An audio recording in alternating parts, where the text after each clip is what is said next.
बेटा भैया ये दुनिया में मालिक सबके सब कुछ दे देना, ये दुनिया में सबके सब कुछ मिल जाला, लेकिन जब परिवार में एक बेटवा चाहे बिटिया नहीं मालिक देलन तो बड़ी दुख होला, बड़ी कष्ट होला। आखिर केकर कहानी बा, कैसन कहानी बा, भूमिका से कहे पर कैसे मास्टर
परिवार में एको बिटिया एको बेटवा नहीं रहे। राजा और वधन के बुढ़ौती आ गई बा, चौथा पंडितन बा, लेकिन मालिक एको औलाद नहीं दिले हुए। और वधन राजा बड़ी दुखित मरल, एक जंगल में जाके एक पेड़ पे खड़ा होके मतारी आदि शक्ति जी के याद कैलन। मतारी प्रकट भइली हा, कली कहे राजा हम तेरे भक्ति से बहुत खुश बानी, तू हमसे कुछ मांग ला। राजा यरबदन हाथ जोड़लन, आंख से आंसू आवत बा, लेकिन मतारी से मांगत करो। गजल के लाइन में कहे कुल कैसे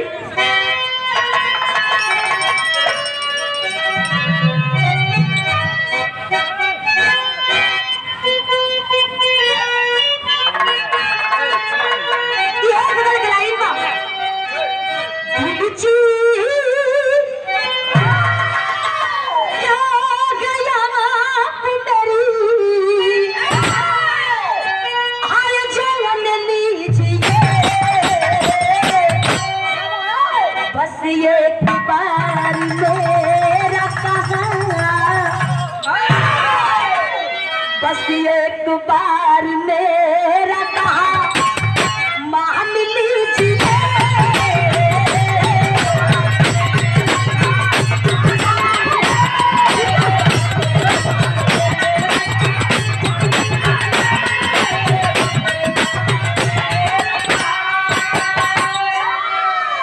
ये रोज 100 रुपए देकर के अभी अभी आशीर्वाद स्वरूप सम्मानित किया आप हमारे गार्जियन आदरणीय आप श्री हमारे गार्जियन हमेशा प्यार दुलार मिला करता है। शिवमूर्त जायसवाल जी पिताजी के चरणों में कोटि कोटि नमन। आप भूल बन के नमस्ते प्रणाम। लेकिन राजा यरवधन मतारी से हाथ जोड़ के मांगत का अवन कहे पर कैसे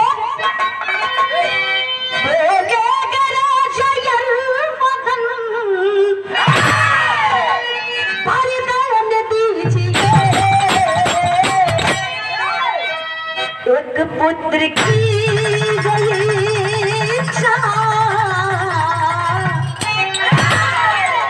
एक पुत्र की गई इच्छा सम्मान कीजिए।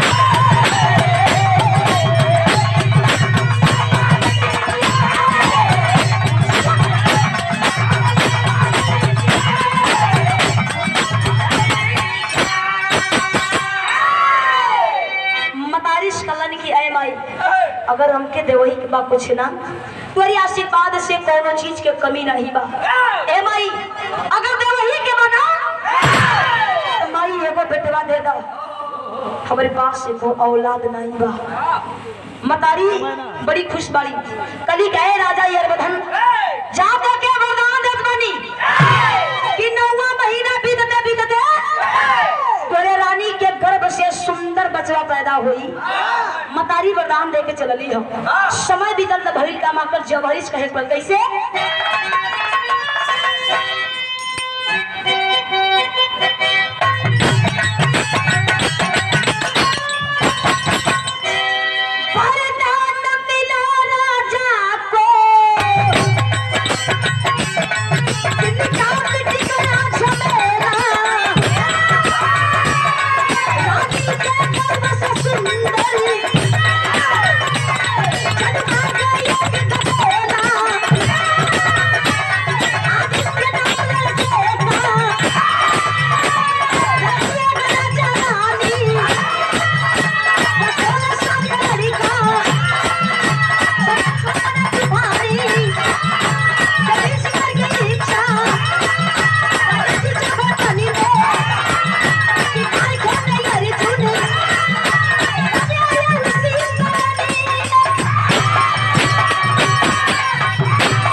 राजा आरवधन के रानी के गर्भ से एगो सुंदर बचवा पैदा भइल।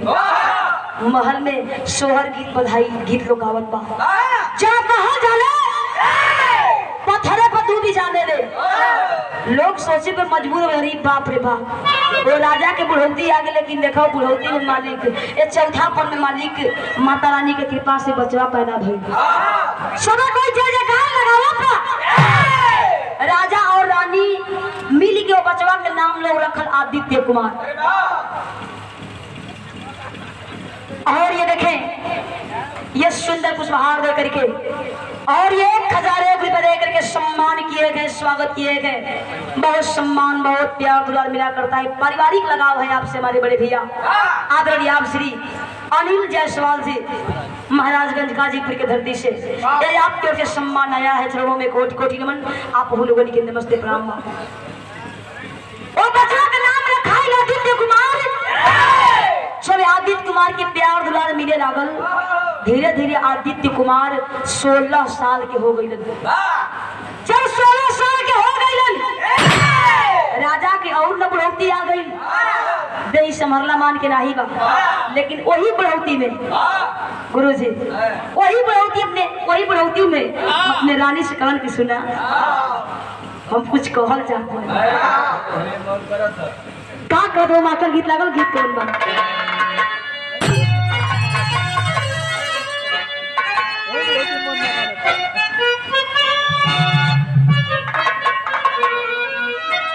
देखा माचल गीत बजा दे कोनो मेहरारू अपने मर्द खातिर चिट्ठी लिखत बा जने समय मोबाइल नहीं रहे। देखा आज मोबाइल हो गई। अजुए के लोग प्यार नहीं करत बा। प्यार तो बुढ़ऊ दादा चाचा लोग कैलत। आज मोबाइल हो गई ओपन हो गई। लड़की लड़का बतियावत है। लड़का खाली इशारा करत बा लड़की से तो के हम देखल चाहत बा। तो लड़की तुरंत व्हाट्सएप करत बा के मंदिर पे आ जाइए। मंदिर पर हनुमान जी के वो कहत बा कि आ जाइए वही हनुमान जी के मंदिर पे। हनुमान जी का गदा उठा के भागा जाइए। लेकिन देखो प्यार अजुक ना लोग नहीं बुढ़ऊ दादा चाचा लोग भी कैलत। हमार बुढ़ऊ दादा चाचा लोग भी प्यार करे। हालांकि वो लोग नहीं दे लेकिन ये लोगों के समय में मोबाइल नहीं रहे। ये लोगों के जमाने में खुरपी हंसुआ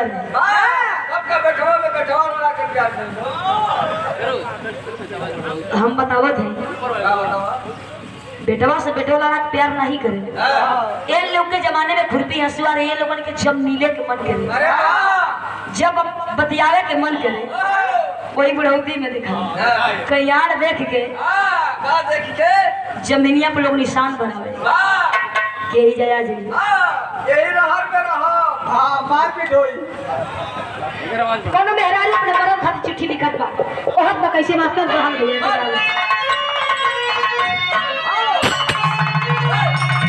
चिट्ठी लिखत रे जनेगा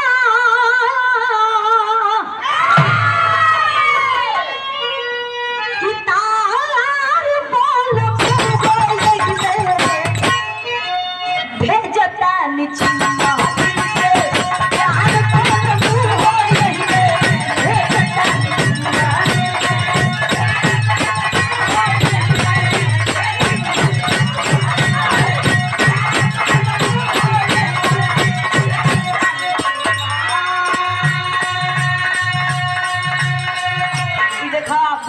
मानल। ये देखा गीत चोट लगल कि दिल पर लगल, वो चीज शायद संचालक महोदय जी आप गुजरल हुए यदि आपको चोट लगल ये आपके संचालक महोदय जी आदरणीय जी हीरा प्रजापति जी आदर्श गाँव छावनी लाइव ये आपकी ओर से आपको शायरी बहुत अच्छा लगा। देखा कोनो मेहरारू मरद से कहत का कहे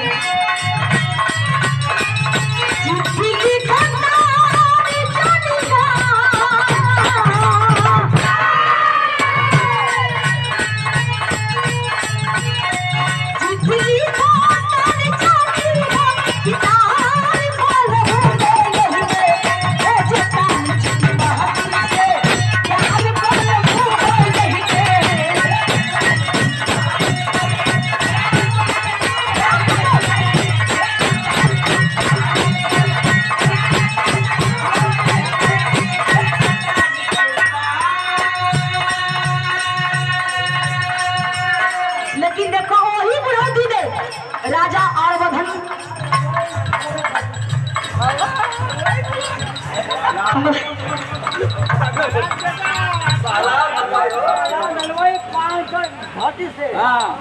नो कोई समझ पावे भैया प्रहलाद हलवाई भाष्टगंज नहीं भाष्टगंज ये आप कैसे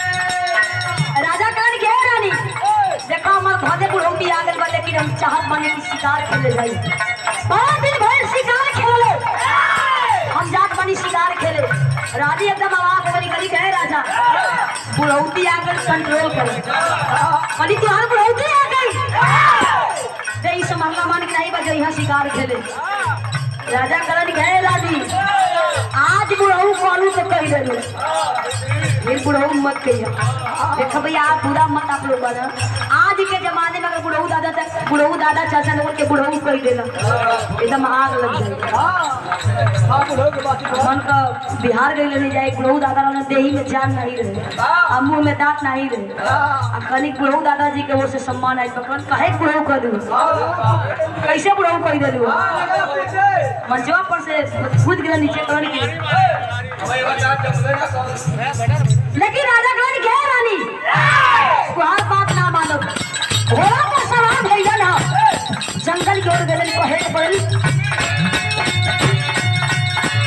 घूमी घूमी काला हवा में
देखलन के बुढ़ऊ के देखा दे संभाला मान के नहीं बा लेकिन शिकार खेले कहाँ आई आई लवन अर्जुन जी कहन के बुढ़ऊ कहन के बुढ़ऊ अरे मर्दवा सुनत नहीं हुआ शिकार खेले कहाँ आई हुआ राजा यरबुधन पीछे मुड़ के देखलन बार बेटा वाह अब बेटा तू ही कहला हुआ बुढ़ऊ तू ही कहला बुढ़ऊ अर्जुन जी कहलन हाँ बुढ़ऊ ना कहीं तो के जवान कही तभी जवान लगल बाड़ा अर्जुन जी कहन के राजा तू के हवा कहाँ से आई हुआ राजा आरवधन कहलन कि हमार परिचय सुनबा ना ते इजर रुकबा ना देखा अर्जुन जी से अभी अर्जुन जी के एरिया में गई हूँ ललकारत दीवारन वही प्रवृत्ति में राजा आरवधन अपन परिचय दिलन कहलन कैसे मास्टर गीत लागल गीत कौन बा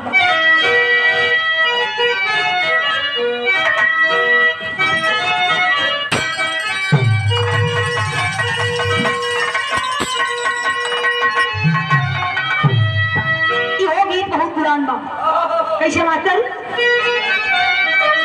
प्रभु आप बसो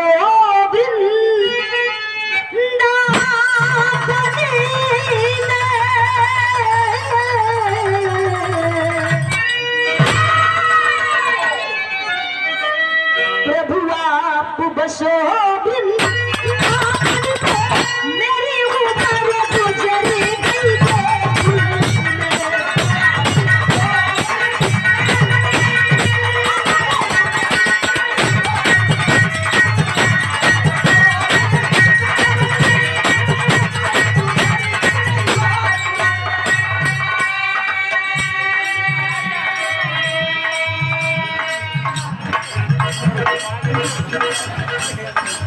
और ये देखें ये 1,001 रुपए दे करके और ये सुंदर पुष्पहार दे करके सम्मान किए गए स्वागत किए गए महाराजगंज गाजीपुर के आप प्रधान हैं आदरणीय आप श्री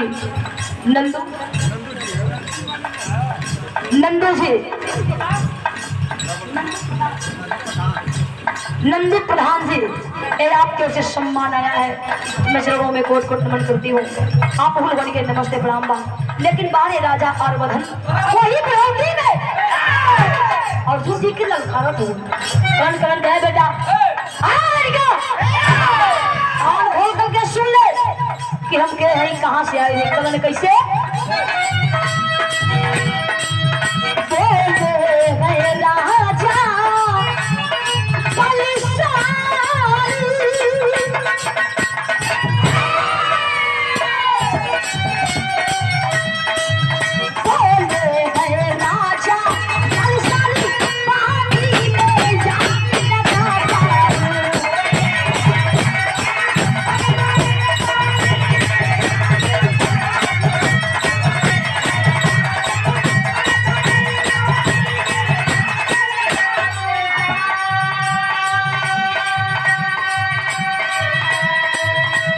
राजा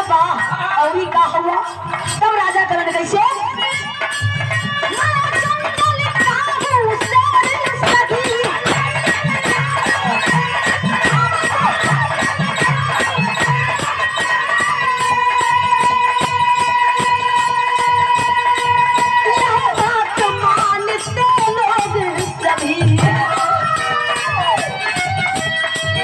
मुझ पर जो आँख दी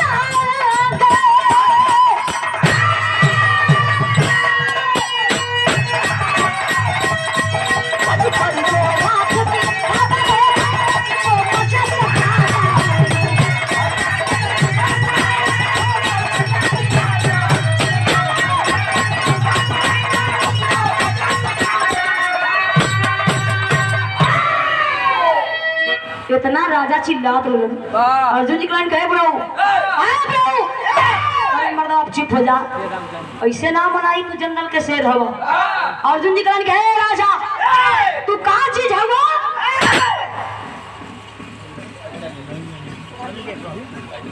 और ये फिर से 501 रुपए दे करके सम्मान की हमारे गार्जियन हमारे पुत्री हमारे बड़े भैया आदरणीय आप श्री अनिल जायसवाल जी महाराजगंज गाजीपुर के धरती से भैया के चरणों में कोटि कोटि नमन आप भूल बन के नमस्ते प्रणाम अर्जुन जी कह राजा ऐसा ना बनाई आवाज आज मौल हो जाए कि तू का चीज हुआ और हम का चीज है। राजा के गुस्सा में आंख लाल लाल हो गई, आंख बबूला हो करके आवाज दे निकले, बेटा ए बेटा आज तो के हम सिखा दी कि हम के है का चीज है। एक तरफ से राजा आर्वधन धनुष बाण लेके खड़ा बड़न और एक तरफ से अर्जुन जी बाण पे बाण चले लागल।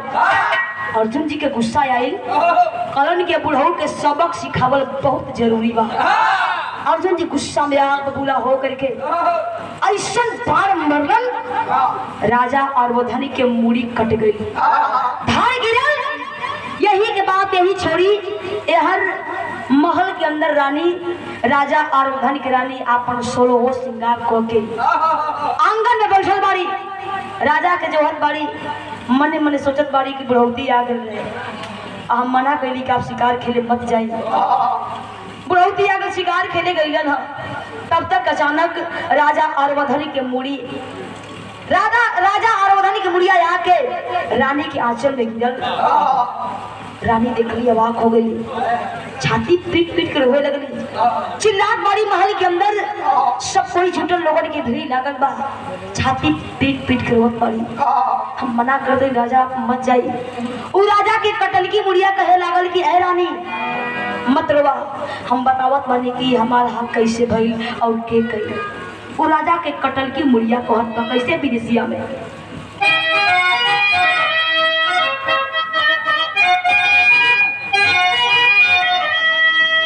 अर्जुन मोदैया के नमवा बतावले राजा, सन्मुख त्यागी दिगले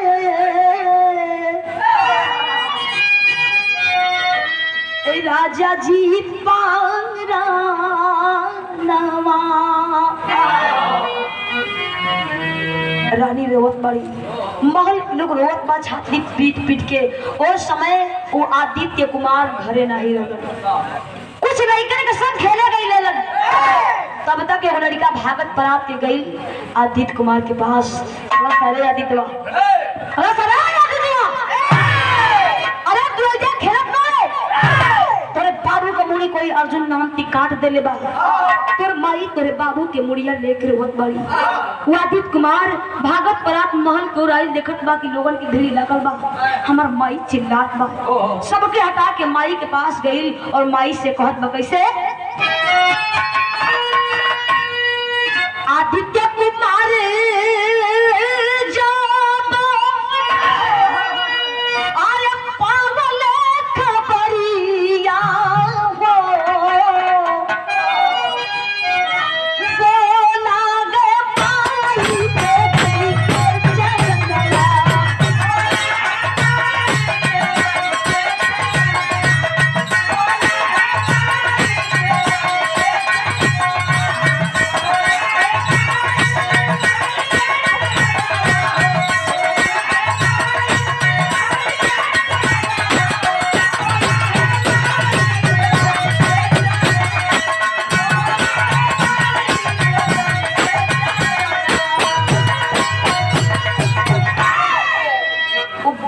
लड़का आदित्य कुमार सबके हटा के माई के पास गई। देखत बा कि माई छाती पीट पीट के रोवत बा। माई से कैसे बर्दाश्त हुई। वो बरदानी लड़का देखल आंख लाल लाल हो गई, आंख बबूला हो गई। अरे माई अब मत रो, अब रो मत माई, एक काम कर अब पे धनुषा बाढ़ दे, अब पे धनुषा बाढ़ दे। क्या ये सुनना, मेरे बाबू का गर्दन काट देलस। देख माई जब तक ओकर गर्दन ना काटम ना हम महल वापस नहीं आई। वो मतारी से जीत कर मांगत का कैसे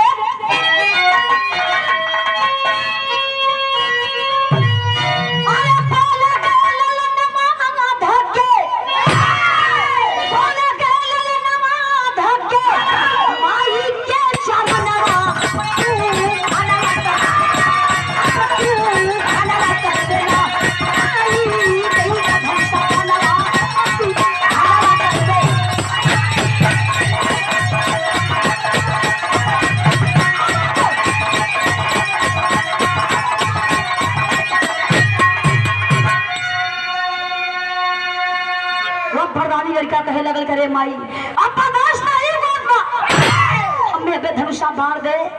मतारी कहे लगल ना रे आदित्य अरे बेटा हम तो के ना जाए दे, बड़ी तपस्या कैले हुई तब तो के पौले हुई, हम तो के ना जाए दे मेरे बेटा। लेकिन बरदानी लड़का काहे के माने धनुष बाण लेके एकदम अंगार बन के वो जंगल के ओर गई तो ठीक, लेकिन अर्जुन जी के हो वो चिन्हत नहीं बा, देखले है नहीं बा, लेकिन अर्जुन जी के गर्दन काटे बदे चलल बा। कैसे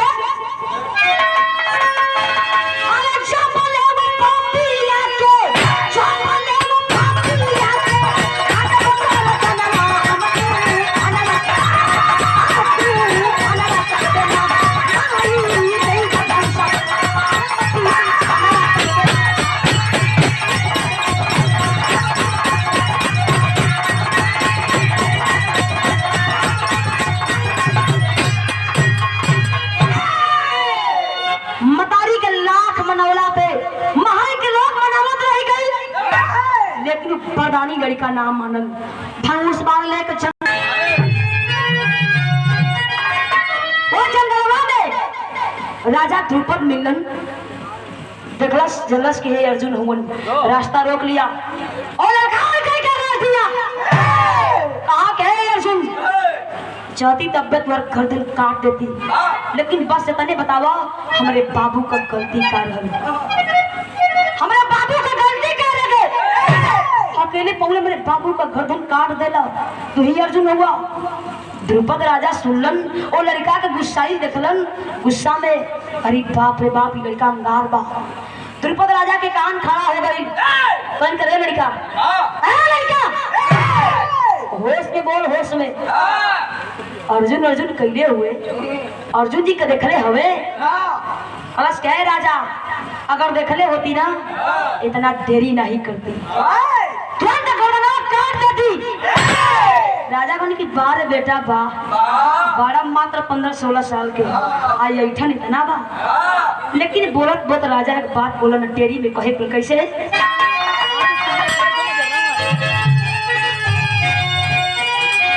अरे न साल कागे झूठ नहीं बचवा द्रुपद कहे कि तू के पहला मर्द से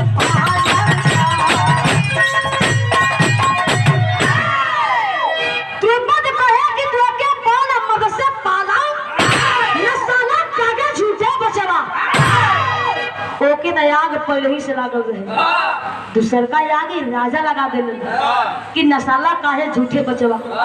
द्रुपद कहे कि तू अपने पहल नंबर से पाला।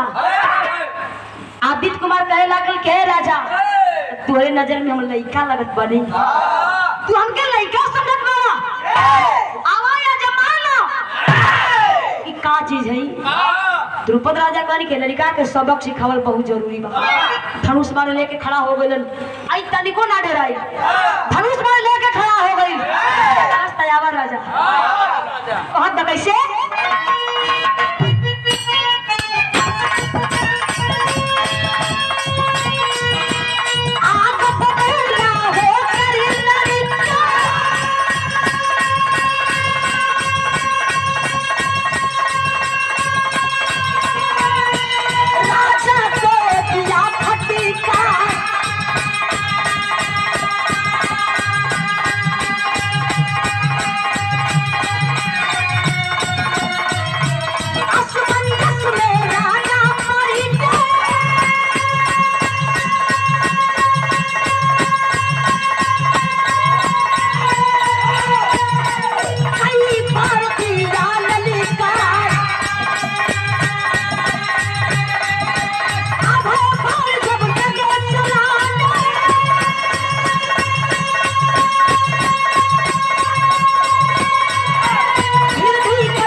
रुपए दे करके सम्मानित किया हमारे बड़े भैया संजय शर्मा जी, रघुनाथपुर छावनी लाइन के प्रधान जी, हमारे गार्जियन पूजनी उमा शंकर कुशवाहा जी के सम्मान में, और महाराजगंज के प्रधान जी, दोनों प्रधान जी के सम्मान में, नंदू प्रताप प्रधान जी के सम्मान में सम्मान आया है। नमस्ते प्रणाम।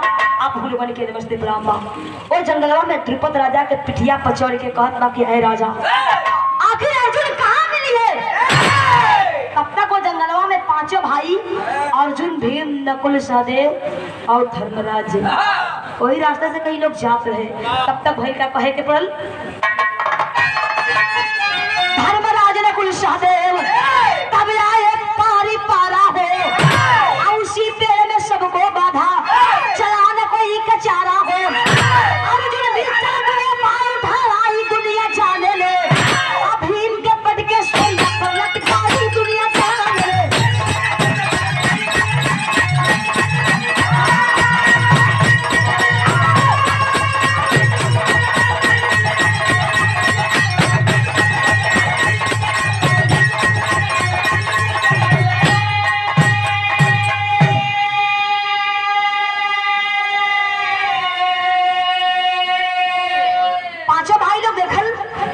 कि राजा द्रुपद को उठा के पटक के पिठिया पर चढ़ल बा। पांचों भाई लोग दौड़ रहे, लड़का छोड़ जल्दी छोड़। तब तक द्रुपद राजा जब मुड़ी इधर का देखलन है, कौन करे अर्जुन, अरे भीम जल्दी जान बचाओ ना, दी जान ले ले। जब वो लड़का अर्जुन जी के नाम सुनलस न, द्रुपद राजा के छोड़ देलस। अब पोकारी उठलस कलश के ही जा रही है, तो के कहीं जाए के नहीं बा। ये हमारे अर्जुन जी, ये हमारे अर्जुन।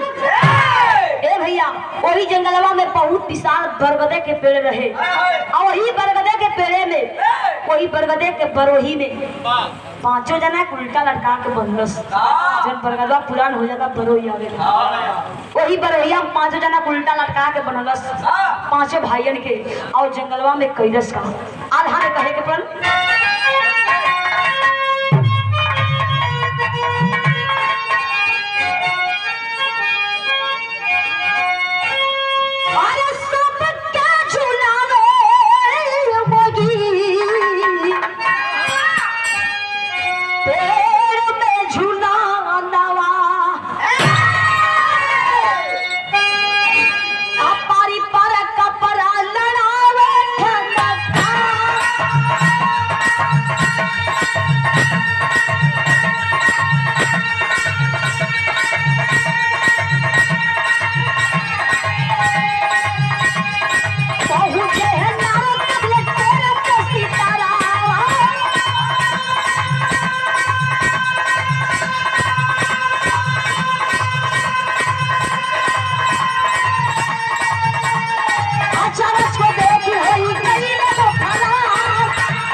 वही रास्ते से जात रहलन।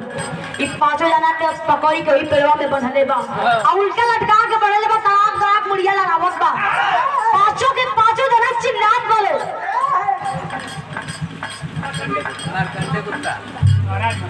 और ये दो शौर्य भी दे करके सम्मान के सुंदर पुष्पहार दे करके मार्कंडे गुप्ता जी महाराजगंज के धरती से,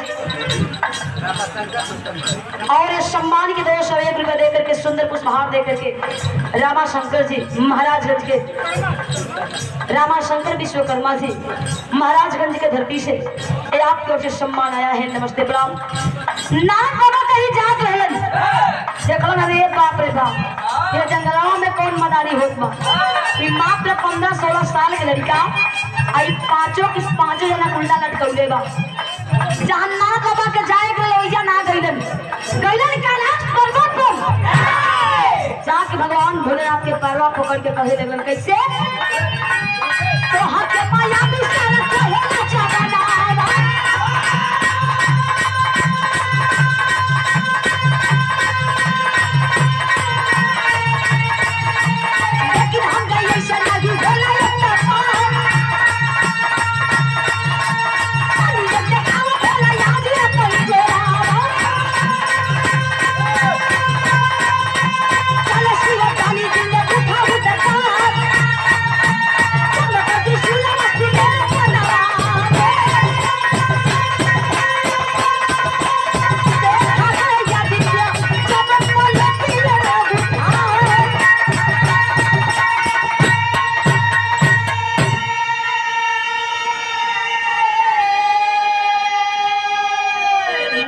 बाबा के कहला पर भगवान भोलेनाथ सुनलन कि हमारे रहते हमारे पांचों भक्तन के जान जोखिम पड़ल बा।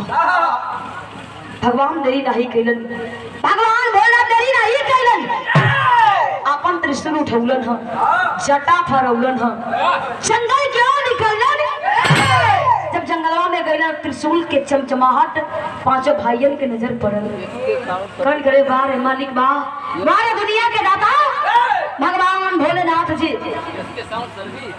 और ये इसके साउंड सर्विस ये आपकी ओर से सम्मान आया है। नमस्ते प्रणाम आप हम लोगों के नमस्ते प्रणाम बा। भगवान भोलेनाथ जी चलन है। और ये देखें ये सुंदर पुष्पहार दे करके और ये 501 रुपया दे करके सम्मानित किया आप हमारे बड़े भैया सुरेंद्र जायसवाल जी। भैया मुझे तो बहुत जबरदस्त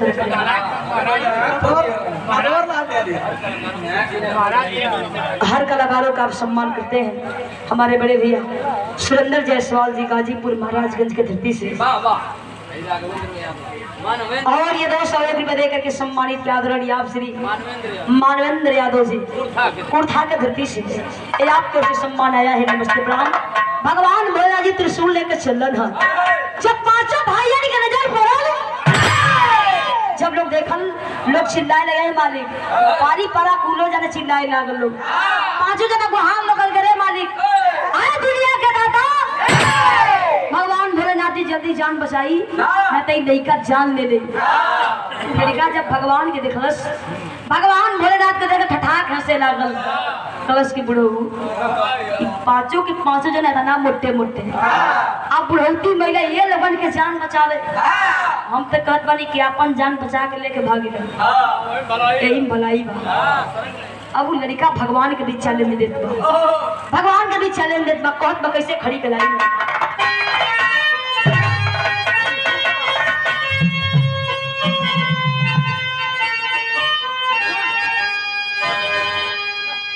यह गीत के गुरुजी मिर्जापुर के रहे वाले पंधारी दादा गावे। आप लोग तो कंपटीशन करते हो कब आप कहले हो कब आप लोगों के सुन के हम कही ना गावे कैसे आप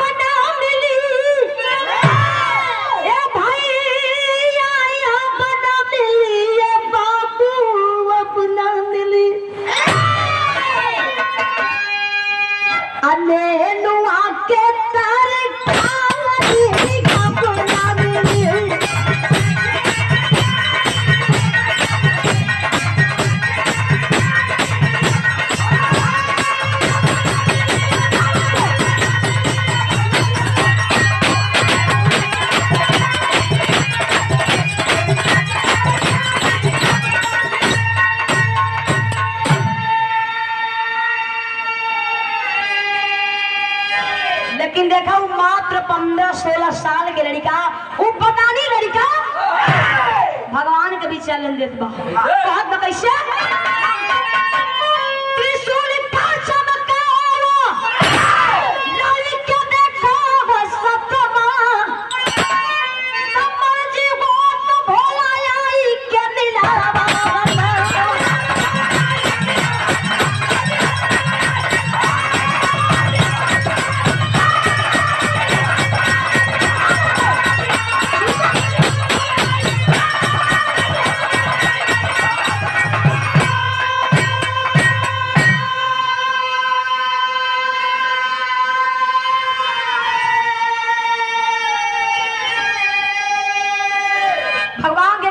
त्रिशूल का चमकावा लड़के देखावा सथवा तब मर्जी हो तो भोला आई के मिलावा हथवा। भगवान कलन घेकर देखा चिंते नहीं कि हम के रहे। भगवान भोलेनाथ जी के गुस्सा आई त्रिशूल फेंक देलन। तैलन का कहे के पड़ल फेंक दिए त्रिशूल क्रोध में पहुंच गए बम भोला आदि शक्ति का वरदानी कस के धन लिया न डोला भोला भोला का फुटनिया मिला गतवा तब जीवन भोला आई के मिलावा।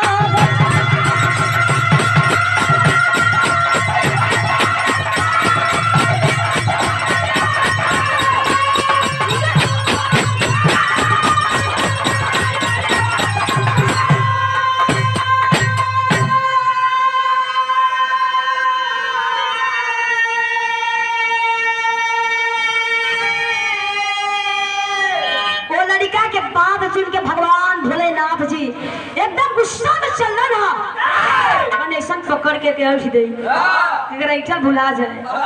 अब जो ही भगवान चले स्टार्ट कइलन उनसे तेज कहीं लड़कवा चल दे। अब भगवान चले स्टार्ट कइलन तब तक दौड़ के नदी आ गई। अब भगवान को झटा पकड़लस खाली 2 बार झटकार देलस भगवान लड़खड़ाए के गिर गई।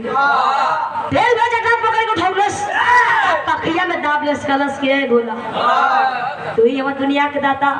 अभी पांचों के 5 जना लोग देख रहे उल्टा लटकल बालो। अरे बाप रे बाप ये जब भगवान के ही दशा बा। अब हम अब उनके छोड़ी तब हमन करवाई ना तब बिना जान ले छोड़ी ना आ यहाँ के बाद छोड़ी हर नारद बाबा लुका के देखत कलन कहीं हमके न देख ले। उ लोग तो बलशाली वालों तो कुछ रोक लिए लोग हमके तो खाली एक बार नचाई। भगवान भोलेनाथ जल्दन समझ गलन ये कोनो मामूली लड़का नहीं बा। मतारी आदि शक्ति प्रकट भइली है। मतारी आदि शक्ति प्रकट भइली अरे लड़का आया आदित्य कुमार ये बहुत बड़ा अनर्थ होत बा। अरे ये दुनिया के दाता दुनिया के मालिक जे के लोग भगवान भोलेनाथ कहेला तो इतना बड़ा अन्याय करत बाड़ा। मतारी के बतिया सुनत बहतवा तनी से ढील कइलस भगवान निकल कितना तेज भगलन चाय के दूरे खड़ा हो गइलन दूरे से खड़ा हो सुनत बड़ मतारी कली कहे बेटा यही खातिर सबके मारत बड़ो कि तोरे बाबूजी का गर्दन अर्जुन जी काट लेलन। कान खोल के सुन ले बेटा ये दुनिया में जे आई बस सबके जाए के बा तोरे बाबूजी के मौत अर्जुन जी के हाथे लिखल है यही लिए तोर बाबूजी मरा गेलन। ओई जैसा आदित्य कुमार के ज्ञान भइले दुनिया में जे आई बस सबके जाए के बा। मतारी कली बेटा जाके माफी मांग हाथ जोड़ के जही 2 परख सेलन तो भगवान 2 परख पीछे हट गइलन कन कोई जा रही है तो के माफ कर दे नहीं तो आपकी गुस्सा जाई अभी खाली 2 बार झटकरला से मतारी कली बेटा ये दुनिया के दाता हुआ तबारे मालिक बारे माता रानी आप लोगों के लीला परंपार भाव आखिरी भाव कहे प्रभु कैसे गुरु बिहारी गुरु रमन